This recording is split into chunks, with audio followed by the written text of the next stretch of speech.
Hi everyone, I'm Suzanne Gundersen, founder of Transformed Connections. I offer stress resilient solutions that empower people to self-manage stress. I'm joined today with my colleague Leckey Harrison in our series of neuroscience conversations that we've been having. And today we're going to be talking about appropriate levels of stress. Yes, there is such a thing. But before we get started, let's let Leckey tell you a little bit about himself and then we'll get started. Hi, Leckey. Hi, how you doing, Suzanne? Fantastic. Thank you for asking. Cool. My name is Leckey Harrison. I have a business called Raise Your Resilience, which is at www.raiseyourresilience.com. And I empower people to heal themselves naturally from trauma. And that process also teaches you how to manage stress because, as Suzanne mentioned, there are appropriate levels, but you'll never get rid of the stress response. That's not the point of healing. The point of healing is to learn to live within the neurological states that we have choices of.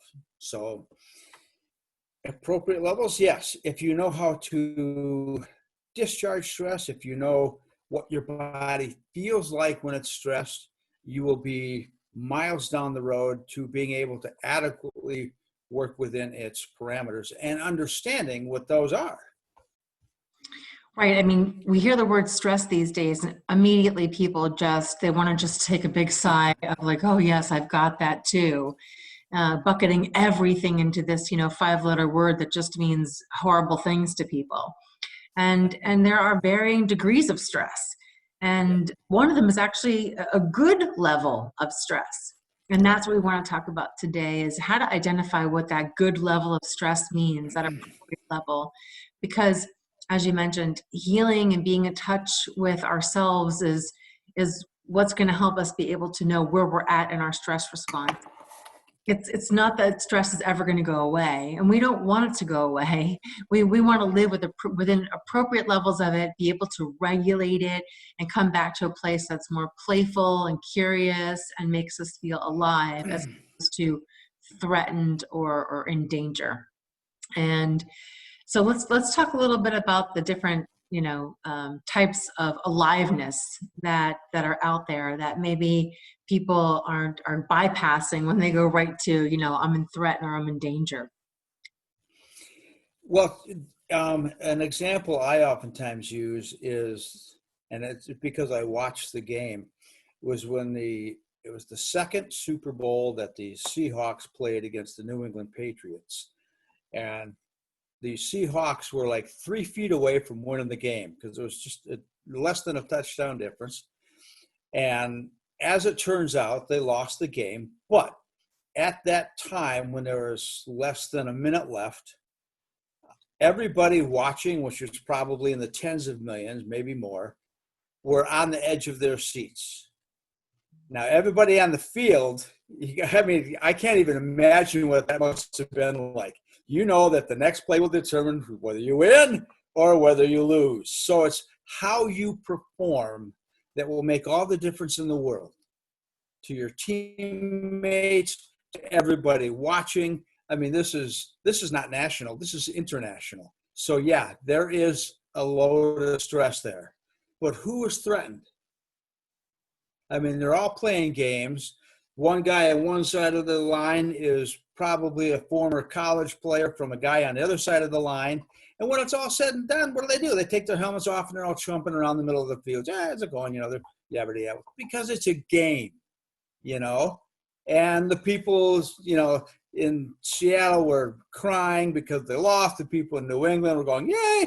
But you know what? A month later, who cared? They had jobs. Nobody bills. died for it, that's for sure. Nobody was risking their life in the stands. Nobody was going to die after they left watching the game. I think that's your point, is that, you might be there experiencing something that's a playful game, but then it kind of gets elevated in your body's reaction to it.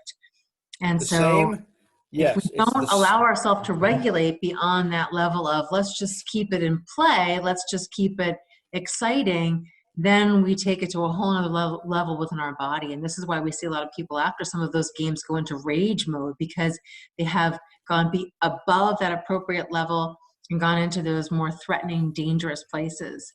So Exactly.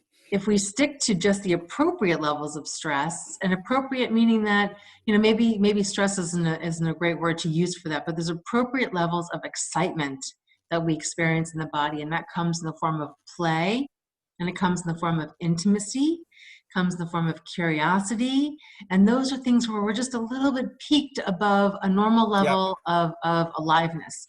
We want to just be a little bit more on the edge than we normally would be, but yet we're not Exactly. toppling over into, now I'm feeling threatened, now I'm rageful for it, I'm anxious about it, or I'm feeling like I'm hopeless or helpless about it.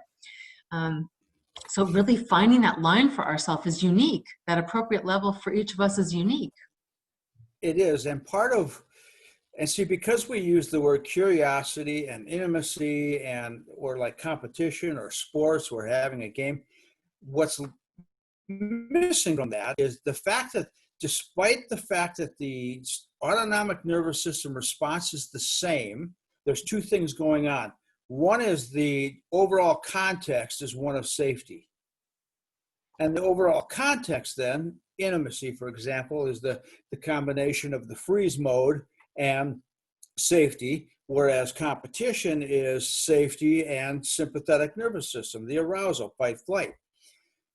We don't introduce any of those terms, so we don't think of it in that situation. Another one would be a work challenge, that suddenly, we have a deadline to meet, or it could be even you have a deadline to meet. Am I able to rise up to that challenge? Part of that will depend on how the boss presents that and whether or not the work environment is one of teamwork. But that context, though, will often, it brings up that same exact stress response. Mm-hmm. Yeah, I want to pair a visual to what it is that you're just sharing. I know I shared this with you before we started recording Sure. this, and that is, I've got this picture of what is the wellness highway. And so when we start talking about, mixing fight flight energy with curiosity, this is what we get as play, as opposed to when we mix freeze with immobility without fear, we get intimacy. So hopefully people can see a little clearly here that Mm-hmm. really we want to be able to move fluidly between all these states of our stress response, whether it's fight, flight, or freeze and shut down. That way we don't get stuck anywhere.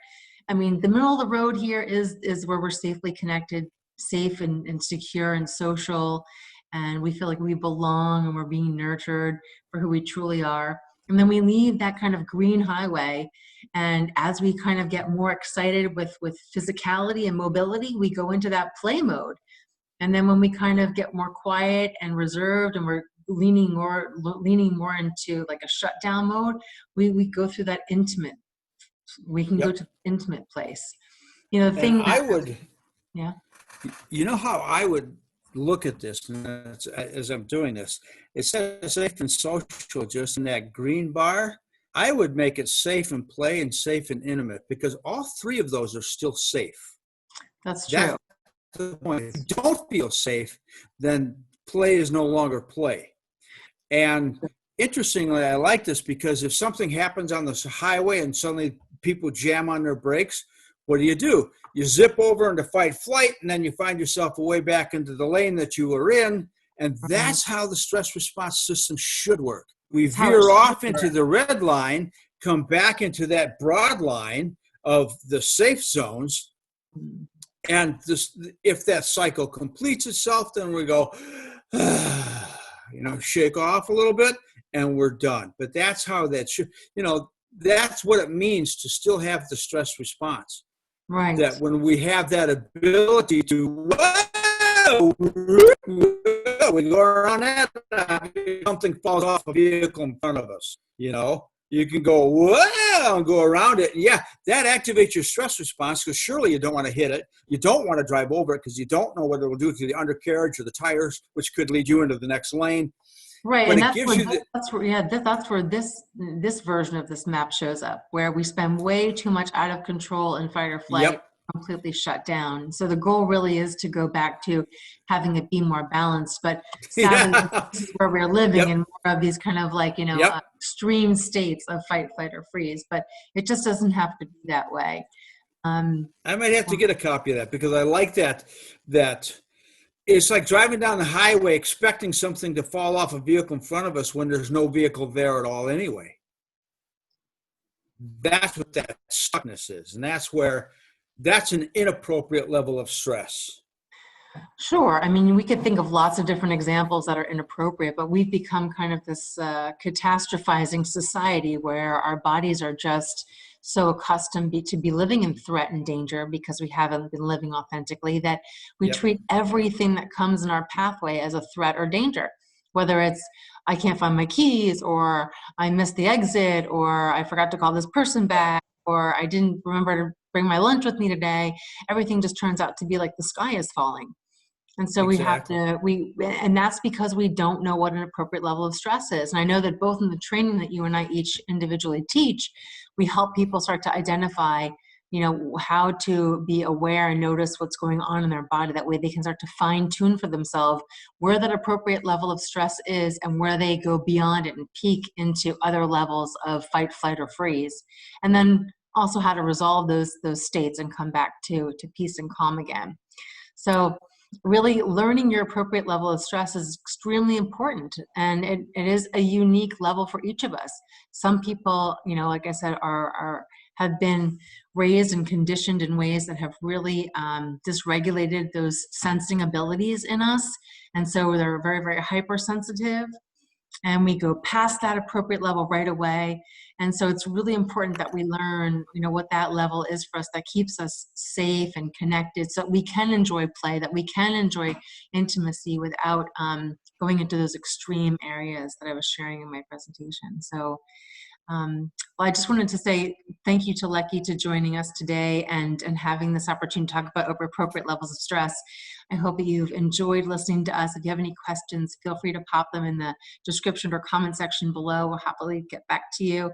As I mentioned, we both have programs that are available to be able to help you understand what your appropriate level of stress is and maintain it. That way you can enjoy more of those playful, intimate times without going into those extreme areas and going over. So thanks again for listening, everybody. We'll see you in the next video. Take care. Bye.